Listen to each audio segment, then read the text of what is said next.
India, Bharat, Hindustan, Aryavrat, Jambudvipa, Bharatvarsh, एक देश कई नाम। नमस्कार दोस्तों, स्वागत है आपका स्टडी फंडा यूपीएससी में, जहां हम तैयारी कर रहे हैं सीएपीएफ एसी 2024 आंसर राइटिंग की, जो हमारा पेपर 2 होता है। हमने यहाँ पे अभी तक डिस्कस किया है ऐसे का फॉर्मेट, और लास्ट लेक्चर में मैंने आपको बताया था कि एक आर्ग्यूमेंट क्या होता है, क्या आर्ग्यूमेंट की डिमांड होती है, कितने पॉइंट्स आने चाहिए, कैसे लिखा जाता है, स्ट्रक्चर क्या है, फॉर्मेट क्या है, एंड एवरीथिंग, जो भी सिली डाउट्स है सारी चीजें हमने डिस्कस की थी। साथ ही साथ जो भी छोटे मोटे डाउट्स अभी भी बच गए होंगे वो आज क्लियर हो जाएगा हमारे आज के क्लास में। पिछले लेक्चर में मैंने आपको एक टॉपिक दिया था जिसका नाम था India should be renamed as Bharat, और आज हम इसी पे डिस्कशन करेंगे कि क्या ये होना चाहिए या नहीं होना चाहिए। अगर होगा तो क्या इसके इंप्लीकेशन हो सकते हैं, और नहीं भी होता है तो भी इसके क्या इंप्लीकेशंस होते हैं। बात करेंगे हम कि क्या क्या पॉइंट्स आने चाहिए, इंट्रोडक्शन स्टार्ट कैसे कर सकते हैं, वे फॉरवर्ड क्या होना चाहिए। अब ये जो टॉपिक है ये था हमारा करंट अफेयर रिलेटेड।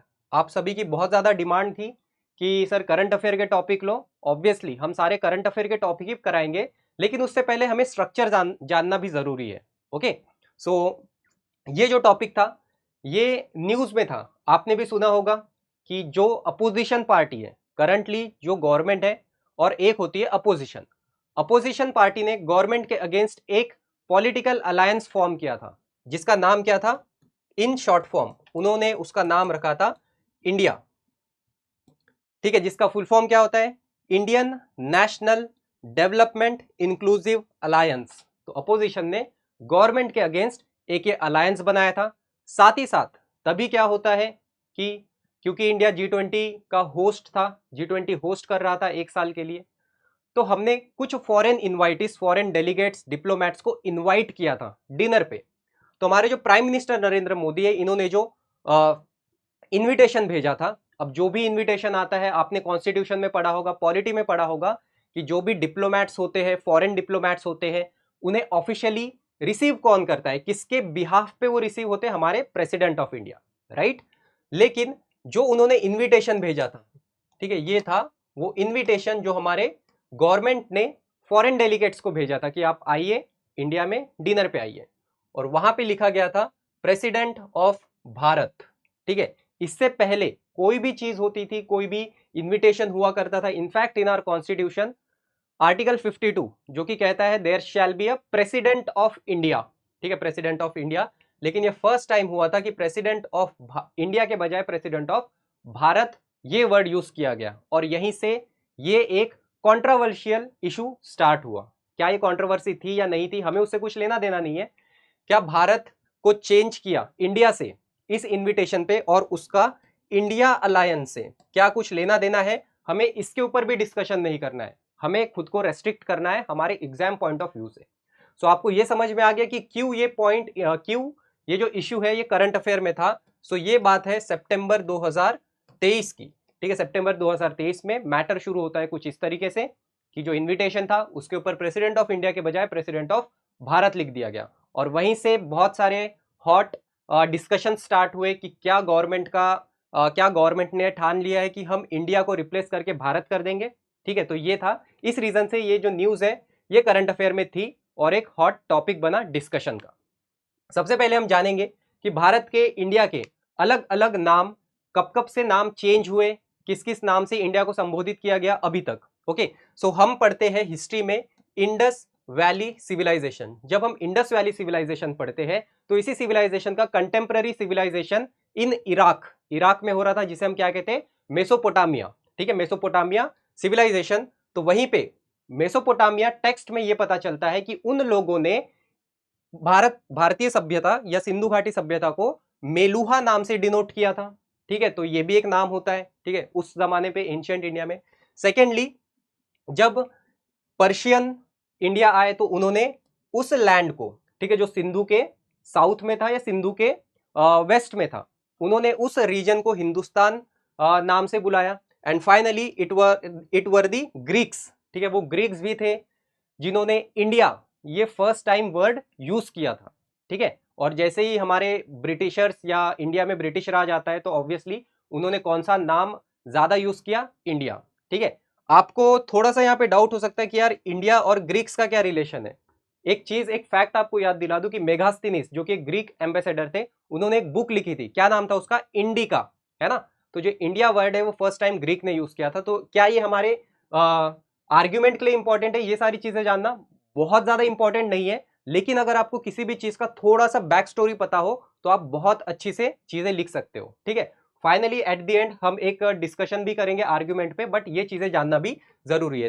क्या इंडिया ही ऐसा इकलौता कंट्री है जिसके दिमाग में आया कि यार चलो नाम चेंज करते हैं? अब हमें नहीं पता कि दिमाग में आया नाम चेंज करना है नहीं करना है, ठीक है।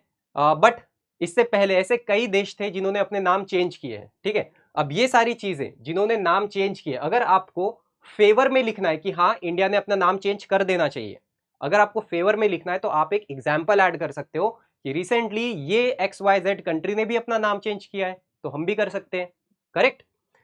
जैसे कि रिसेंटली आपने देखा होगा 2022 में टर्की ने अपना नाम चेंज कर दिया तुर्की है, ठीक है, जो कि बताता है वहां का कल्चरल सिग्निफिकेंस।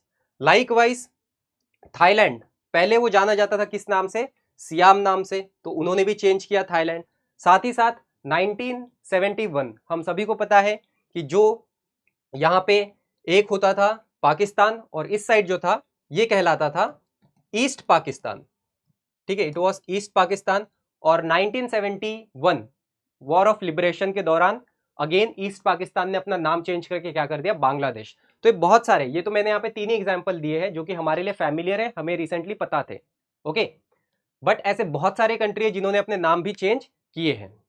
देन हम देखेंगे कुछ historical context, India that is Bharat, ये चीज और कहां कहां पे मेंशन है। अब सबसे पहले जैसे ही कॉलोनियल राज खत्म होता है तो हमने बिठाई हमारी कॉन्स्टिट्यूएंट असेंबली, जहां पे हमने स्टार्ट किया डिस्कशन कि चलो यार कॉन्स्टिट्यूशन बनाया जाए, ठीक है। तो पहले तो जो हमारा सबसे पहला आर्टिकल है क्या बताता है हमें कि ये जो नया देश बना है जो संविधानिक तौर से चलेगा, इसका नाम क्या रखना है, ठीक है। तो पहले तो इसके ऊपर डिस्कशन हुआ, कॉन्स्टिट्यूशनल डिबेट्स चली बहुत सारी।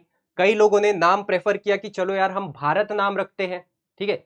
कई लोगों ने भारत को डिनाई किया और उन्होंने कहा कि हम ये नाम इंडिया रखते हैं, ठीक है। तो इसके ऊपर भी एक टसल चलते रहा कि यार नाम भारत रखे या इंडिया रखे, जब हमारा कॉन्स्टिट्यूशन बन रहा था।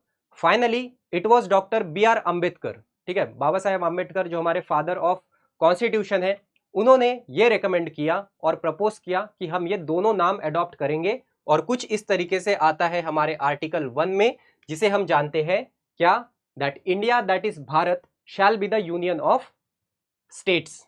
लेकिन यहां पे एक छोटा सा ट्विस्ट है, मैं आपको एक छोटी सी चीज बताता हूं।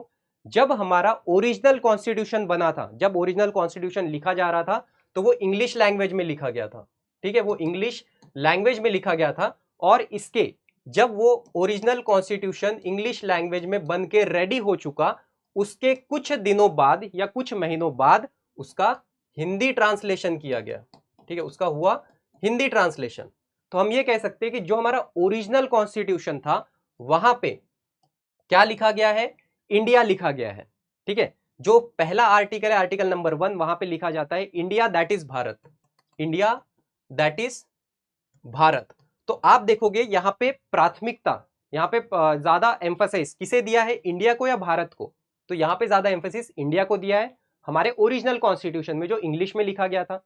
कुछ महीनों बाद जब इसका ट्रांसलेशन हुआ, तो जब ये हिंदी में इसको ट्रांसलेट किया गया, तो यहां पे किससे प्रेफरेंस दी गई, भारत को। तब यहां पे लिखा गया भारत दैट इज, या भारत हिंदी में भारत जो कि इंडिया है, ठीक है। तो यहां पे प्रोमिनेंस किसको दिया गया, भारत को दिया गया, राइट।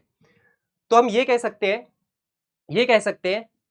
सेकेंडली इस आर्टिकल को भी देखते हैं, जो आर्टिकल 52 है, जो क्या बताता है हमें कि there shall be a president of India, there shall be a president of India. और इसी को हमारा जो हिंदी संविधान था उसमें क्या लिखा गया है, भारत का राष्ट्रपति, ठीक है, भारत का राष्ट्रपति।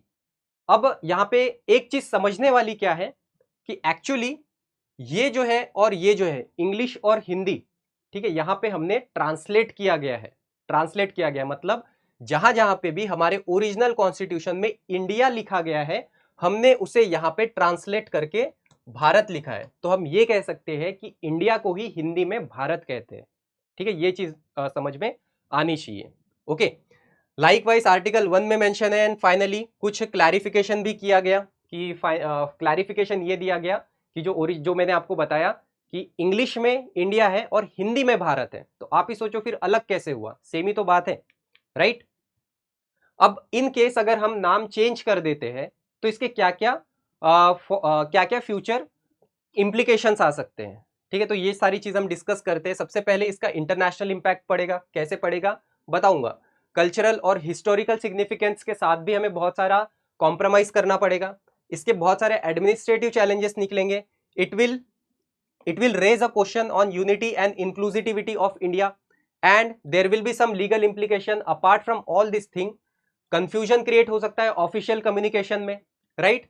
देन रिब्रांडिंग इशू हो सकता है बिजनेस के साथ या इंटरनेशनल कंट्रीज के साथ। पब्लिक सेंटिमेंट्स के साथ भी कुछ, या तो पब्लिक सेंटिमेंट हर्ट भी हो सकते हैं, हमें ये भी चीज ध्यान में रखनी है। इसके इकोनॉमिकल इश्यूज भी आ सकते हैं, इसके पॉलिटिकल इश्यूज भी आ सकते हैं। अब ये मैंने आपको लीड्स दी है, ठीक है, ये मैंने आपको कुछ लीड्स दी है, सब हेडिंग्स दी है, ठीक है। आप कुछ इस तरीके से अपने पॉइंट को फेवर में लिख सकते हो या तो आप अगेंस्ट में भी लिख सकते हो। जैसे कि यहाँ पे मैं 2-3 चीजें डिस्कस करूंगा आपके साथ। जैसे कि यहाँ पे दिया है कंफ्यूजन इन ऑफिशियल कम्युनिकेशन। अब आपको पता है कि इंडिया, ठीक है, इंडिया में हर एक स्टेट की अपनी एक रीजनल लैंग्वेज है, ठीक है, जिसे वो ज्यादा प्रायोरिटाइज करते हैं, ठीक है, जो कि अच्छी भी बात है, राइट। अब एक देश है, ठीक है, एक देश है, एक स्टेट है जो कि अपने भाषा के हिसाब से चल रहा है, ठीक है, वो अपने हिसाब से, अपने रीजनैलिटी के हिसाब से इंडिया को अपने वर्डों के हिसाब से जानता है, ओके। वेयर जो दूसरा स्टेट है, एक सदर्न स्टेट ले लो, एक नदर्न स्टेट ले लो। सदर्न स्टेट जो इंडिया को ज्यादा प्रेफर करता है, नदर्न स्टेट जो मे भी भारत को ज्यादा प्रेफर करता है, ठीक है। अब दोनों को हम फेवर में कैसे लिख सकते हैं? फेवर में हम ये बता सकते हैं कि चलो यार, इंडिया का नाम अगर चेंज कर देंगे तो ये जो कंफ्यूजन है अलग अलग नाम का, ये क्लियर हो सकता है। इस तरीके से आपने एक जस्टिफिकेशन दिया, ठीक है, अपने पॉइंट को स्ट्रॉन्ग करने के लिए आपने एक रेलेवेंट पॉइंट वहां पे दिया है। ये चीज को मैं अगेंस्ट में भी लिख सकता हूं, अगर से मैं दोनों के ऊपर सेम कॉमन नाम अगर थोपता हूं, अगर मैं दोनों स्टेट के लिए, नदर्न और सदर्न स्टेट के लिए कॉमन नाम थोप देता हूं हमारे देश का, तो इससे क्या हो सकता है, वहां की रीजनैलिटी या वहां की पब्लिक सेंटिमेंट हर्ट हो सकती है, ठीक है। आई होप आपको पॉइंट समझ में आ रहा होगा। तो आप अपने हिसाब से, ठीक है, अपने हिसाब से पॉइंट को फेवर में लिख सकते हो, फॉर में लिख सकते हो। देन यहाँ पे एक इंपॉर्टेंट चीज है, इंटरनेशनल इंपैक्ट क्या पड़ सकता है, ठीक है। इंटरनेशनल इंपैक्ट इसका ये पड़ेगा कि जितने भी हमारी ट्रीटीज साइन हो रही है दूसरे कंट्रीज के साथ, एमओयू साइन हो रहे हैं, एंड ग्लोबली आप सोचो कि करंटली इंडिया को या हमारा जो देश है वो ज्यादा पॉपुलरली किस नाम से लोग उसे जानते हैं, फॉरेन वाले, इंडिया से या भारत से, ठीक है। अगेन ये भी एक क्वेश्चन है, तो आप ऐसा कुछ इंटरनेशनल इंपैक्ट के अंदर लिख सकते हो। इसके बहुत सारे एडमिनिस्ट्रेटिव चैलेंज आ सकते हैं, लीगल इंप्लीकेशंस आ सकते हैं, किस टर्म में, जो भी हमारे लॉज है हमें उन सबको रेटिफाई करना पड़ेगा, हम सबको उसे नाम रिप्लेस करना पड़ेगा, जो कि एक बहुत ही हेक्टिक टास्क हो सकता है, क्योंकि हमें ही नहीं पता भाई कंट्री में इतने सारे लॉज है, ठीक है। और इसी के चलते क्या होगा, बहुत सारा इकोनॉमिक बर्डन बढ़ सकता है। बाकी चीजें जो इंपॉर्टेंट इश्यूज है, डेवलपमेंटल इंफ्रास्ट्रक्चर या पॉवर्टी अपलिफ्टमेंट, राइट, उनके साथ कुछ ना कुछ कॉम्प्रोमाइज हो जाएगा जब हम ज्यादा हमारा फोकस डाइवर्ट करते हैं इन चीजों पे, ओके। तो ये सारे कुछ आपके पॉइंट्स इसके अंदर अगर ऐड होते हैं तो इसका आपके आर्ग्यूमेंट पे एक बहुत अच्छा इंपैक्ट पड़ेगा। बात करते हैं कि अब इसका वे फॉरवर्ड क्या हो सकता है। तो वे फॉरवर्ड में हम क्या लिख सकते हैं कि national consciousness and sense of belonging for a name develop over a period of time, and any sudden and non-consensual decision might get a backlash. The aspect of the foreign origin of the word India must be carefully studied before taken a decision. तो at the end आसान शब्दों में मैं समझाऊं, अब तो हमें stand क्या लेना है, क्या हमें यह कहना है कि इंडिया को भारत में चेंज कर दो, या हमें यह कहना है कि इंडिया को भारत में चेंज मत करो। तो इसका कंक्लूजन क्या हो सकता है? कंक्लूजन अगेन आप एक बैलेंस्ड कंक्लूजन लिखोगे। बैलेंस्ड कंक्लूजन क्या होता है? हम ये लिख सकते हैं कि इंडिया दैट इज भारत, वैसे तो दोनों सेम ही है। कैसे सेम हुए? क्योंकि जब हम कोई भी सर्कुलर आता है गवर्नमेंट का, ऑफिशियल सर्कुलर आता है जिसे हम गजेटेड ऑफ इंडिया कहते हैं, लेकिन उसी को हिंदी में क्या कहते हैं? भारतीय राजपत्र। हम इंग्लिश में क्या कहते हैं? President of India. वही चीज हम हिंदी में क्या कहते हैं? भारत का राष्ट्रपति, राइट। तो अगेन ये क्या है? दोनों सेम ही तो है। ठीक है, दोनों सेम ही है। और एक एग्जाम्पल जो हम कहते हैं रिपब्लिक ऑफ इंडिया, इसी को हिंदी में क्या कहते हैं हम, इसे हम कहते हैं भारतीय गणतंत्र, ठीक है, भारत गणतंत्र ये कहते हैं। तो ये जस्ट क्या है, एक कॉमन नाम है, बस उसका ट्रांसलेशन अलग है, ठीक है, दो अलग अलग नाम ये है ही नहीं। इवन इन केस अगर हमें एक नाम अडॉप्ट करना है तो मेक श्योर कि ये कंसेंसस, पब्लिक कंसेंसस के साथ हो और किसी की भी सेंटिमेंट हर्ट ना हो। इंडिया जो जाना जाता है अपना यूनिकनेस के कारण, डाइवर्सिटी के कारण, वो भी मेंटेन रहे, ठीक है। तो ये हमारा एक बैलेंस्ड कंक्लूजन हो सकता है। हमें साइड नहीं लेनी है कि हाँ भाई कर दो तो बहुत अच्छा हो जाएगा, मत करो तो बहुत अच्छा हो जाएगा, नहीं, ठीक है। जो भी डिसीजन ले ये एक कॉमन डिसीजन होना चाहिए और इंश्योर कि यहाँ पे सभी हमारे जो नेशनल सिटीजन्स हैं उन सभी का भी इसके अंदर कुछ योगदान होना चाहिए और लोगों की सेंटिमेंट हर्ट नहीं होनी चाहिए। एंड फाइनली जो हमारा कॉन्स्टिट्यूशन है उसके अकॉर्डिंगली ही हमें डिसीजन लेना है, तो एक अच्छा वे फॉरवर्ड हो सकता है। चलो, तो ये हो गया कुछ डिस्कशन। अब बात करते हैं हम कि हमारा जो आर्ग्यूमेंट है वो कैसा होना चाहिए, क्या इसका फॉर्मेट होना चाहिए, पॉइंट वाइज लिखना है, सब हेडिंग्स देना है या नहीं देना है, वो इससे हमें समझ में आ जाएगा। So here we have the topic that is India should be renamed as Bharat, ठीक है, ये हमारा टॉपिक है। सो इंट्रोडक्शन अगेन मैं कहता हूं कि 2 से 3 लाइन का इंट्रोडक्शन होना चाहिए, मैक्सिमम 30 वर्ड का इंट्रोडक्शन होना चाहिए। क्या लिखा है, according to article 1 of the constitution India that is Bharat shall be the union of states. Bharat क्या बताता है हमें, हिस्टोरिकल सिग्निफिकेंस बताता है, ठीक है, आइडियोलॉजिकल नेम एक देता है, ठीक है, कि किस तरीके से भारत जो नाम है ये सदियों से उत्पन्न हुआ है, जो भरत राजा थे, ठीक है, उनसे, ठीक है, अलग अलग टेक्स्ट में लिखा गया है, जैसे कि आप हिंदुइज्म टेक्स्ट ले लो, बुद्धिस्ट टेक्स्ट ले लो, जैनिज्म टेक्स्ट ले लो, हर टेक्स्ट में आपको भारत का नाम दिख जाएगा। तो एक हमारा हिस्टोरिकल और आइडियोलॉजिकल सिग्निफिकेंस बताता है। वेरएस जो इंडिया है ये हमारा कॉन्स्टिट्यूशनल और इंटरनेशनल नेम है। ग्लोबली जो जानते हैं वो हमारे देश को किस नाम से जानते हैं, इंडिया नाम से जानते हैं। तो मैंने दो लाइन में यहाँ पे इंट्रोडक्शन दे दिया। देन आर्ग्यूमेंट फॉर, बस इतना सा लिखा है, आर्ग्यूमेंट फॉर। आप चाहो तो आर्ग्यूमेंट फॉर के बजाय ये भी लिख सकते हो, yes India should be renamed as Bharat, ठीक है, yes India should be renamed as Bharat, और ये कुछ उसके पॉइंट। पहला पॉइंट क्या दिया है हमने, हिस्टोरिकल एंड कल्चरल सिग्निफिकेंस। क्या हो सकता है हिस्टोरिकल और कल्चरल सिग्निफिकेंस, पहले तो हम ये फेवर में दे रहे हैं कि हाँ इंडिया को रिनेम कर दो भारत, ठीक है, इंडिया को भारत नाम चेंज कर दो। क्यों चेंज कर दो, क्योंकि renaming India as Bharat reflects the nation's deep rooted historical and cultural heritage. India जो है ये तो हमें कुछ ना कुछ कलोनियल रूल की याद दिलाता है, ठीक है, या ये जो नाम है ये हमें कुछ फॉरेनर्स ने दिया है उसकी याद दिलाता है। भारत जो है वो इसका हिस्टोरिकल सिग्निफिकेंस हमें दर्शाएगा। इस वजह से मैं पहला पॉइंट ये लिख देता हूं कि cultural and historical and cultural significance है। Second, after that Bharat has been historical significant name for the region tracing its roots to ancient scriptures like the Rigveda, ठीक है, इन सभी में हमें इसका मेंशन मिल जाता है। सेकेंड पॉइंट क्या दिया गया है, यस इंडिया को भारत कर दो। क्यों कर दो, क्योंकि इससे नेशनल आइडेंटिटी और यूनिटी मेंटेन रहेगी, ठीक है, मतलब अभी दो नाम है, ठीक है, तो बाद में क्या होगा, सिर्फ एक ही नाम होगा, तो ऑल ओवर इंडिया सिर्फ एक नाम चलेगा, right. So adopting Bharat as the official name fosters a stronger sense of national identity and unity among the diverse population India that binds the citizen together promoting a shared pride in the country's heritage, ठीक है। तो हमने second point ये लिख दिया है। अगला point क्या हो सकता है हमारा, constitutional recognition. So third point we have written that is constitutional recognition. कैसे, constitution of India already recognise Bharat as an alternative name for the country. Article 1 of Indian constitution mentions that India that is Bharat shall be the union of state.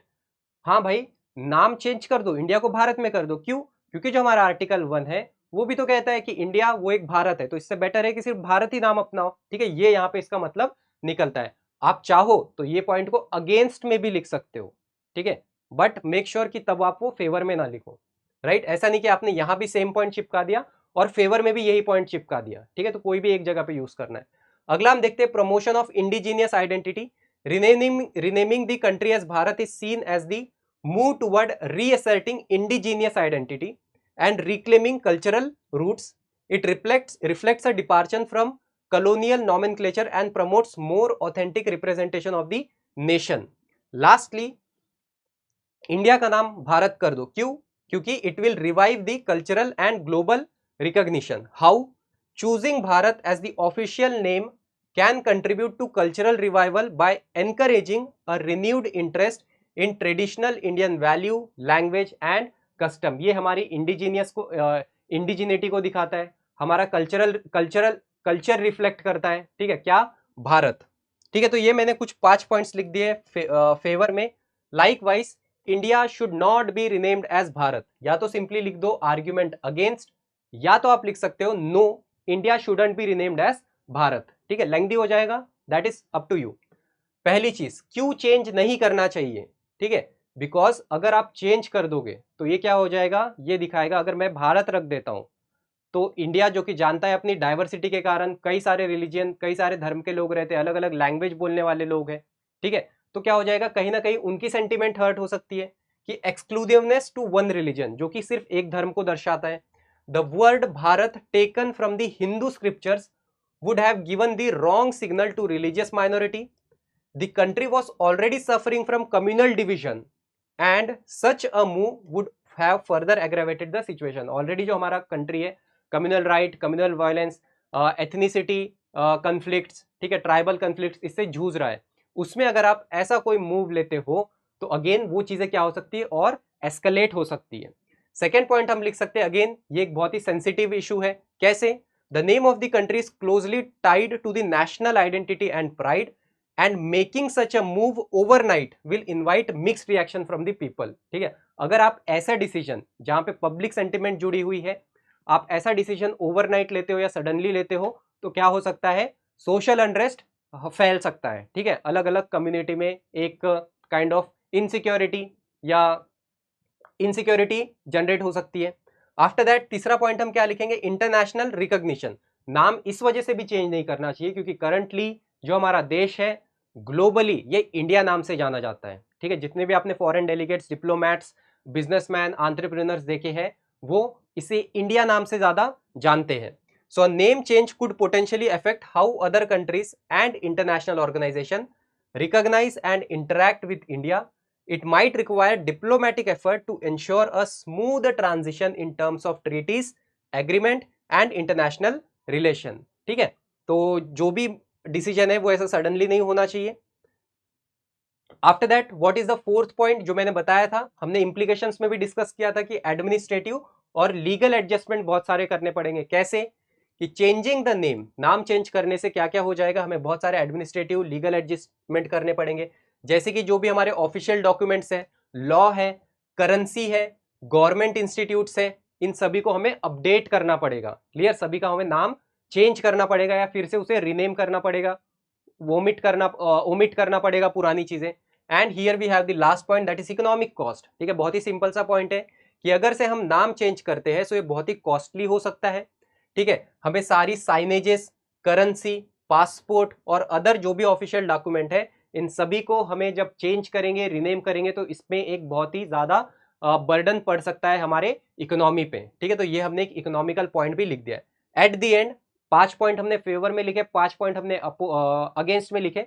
Lastly we will see its conclusion कि हमें किस तरीके से conclusion देना है, कोई भी side नहीं लेनी है, ठीक है, एक बैलेंस्ड व्यू दो, राइट। बैलेंस्ड व्यू कैसे दे सकते हैं कि the controversy surrounding the use of Bharat in official communication requires constitutional clarity and consensus building in spirit of Vasudhaiv Kutumbakam.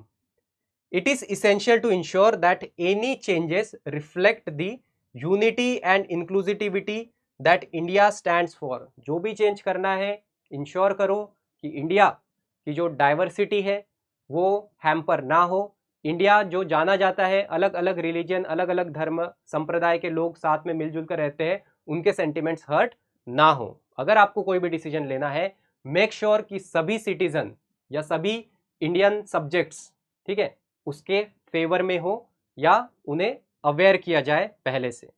सो ये था हमारा argument on this particular topics. यहाँ पे बहुत सारे आपके डाउट क्लियर हो गए होंगे कि सब हेडिंग्स कैसे दी जाती है। तो इस तरीके से सब हेडिंग्स दी जाती है। क्या कंपलसरीली देनी है? क्या नहीं देनी है। आता है तो दो, नहीं आता है तो डायरेक्ट आप पॉइंट नंबर 5 डालो और ये लिख दो, ठीक है। क्या आपको क्या इससे कुछ फर्क पड़ेगा? फर्क इन सब चीजों से उतना नहीं पड़ता है, फर्क पड़ता है आप क्या लिखते हो, किस एग्जाम्पल से आप समझाते हो और कैसे समझाते हो। ठीक है, तो ये सारी चीजों से, आपके थॉट से, इमेजिनेशन से फर्क पड़ेगा, ना कि ये छोटी छोटी चीजों पे ज्यादा टाइम इन्वेस्ट करने से। ठीक है, so take your decision wisely, practice कीजिए, जितना प्रैक्टिस करोगे उतना आप यहाँ पे इफेक्टिवली लिख पाओगे, टाइम सेव कर पाओगे। सो ये हमारा ऐसे था। लास्टली इस ऐसे का जो फॉर्मेट मैंने दिया है, आर्ग्यूमेंट का फॉर्मेट जो दिया है कि स्ट्रक्चर क्या होगा, कंटेंट क्या होगा, ये सभी आपको मिल जाएगा हमारे ऐप के ऊपर। ठीक है, स्टडी फंडा ऐप आप डाउनलोड कर सकते हो, जहां पे आपको ये सारी चीज मिल जाएगी। सो जस्ट आप अपना जो भी ऐसे है, आर्ग्यूमेंट है, ठीक है, फिलहाल तो मैंने आर्ग्यूमेंट दिया था, आप अपने आर्ग्यूमेंट को चेक कीजिए कि क्या उसमें ये सारे पॉइंट्स आपने लिखे हैं या नहीं लिखे हैं। इफ लिखे हैं तो very well and good, if नहीं लिखे हैं तो उसे इम्प्रोवाइज कीजिए। आप ही अपने ऐसे के बेस्ट इवेल्युएटर हो सकते हो। अब आपको समझ में आ रहा होगा उन सभी को, स्पेशली जिन्होंने अपना पहला आर्ग्यूमेंट जो मैंने टॉपिक दिया था वो लिखा है। ठीक है, आपको समझ में आएगा कि हाँ यार, जब मैंने इतना किया है तो ये बेटर हो सकता है। ठीक है, सेल्फ करेक्शन एक बहुत ही अच्छी चीज होती है और उसी से हम सबसे ज्यादा सीखते हैं। ठीक है, तो आज के टॉपिक से हम सीखते हैं India should be renamed as Bharat, इसके ऊपर लिखना। साथ ही साथ आप इस पे भी लिख सकते हो, टॉपिक इसका ये भी आ सकता है कि multiple name of a country creates confusion. ठीक है, तो ये भी चीज आप इससे रिलेट कर सकते हो। At the end just download our study funda app where you will get the PDF of all the topics which we are discussing, and ये आपको मिलेगा स्टडी फंडा के कॉर्नर पे। आप देखोगे तो वहां पे एक फ्री मटेरियल के नाम से सेक्शन दिखेगा, जहां पे आप ये चीज दिखेगी। So that is all in today's class. जय हिंद, स्टडी वेल।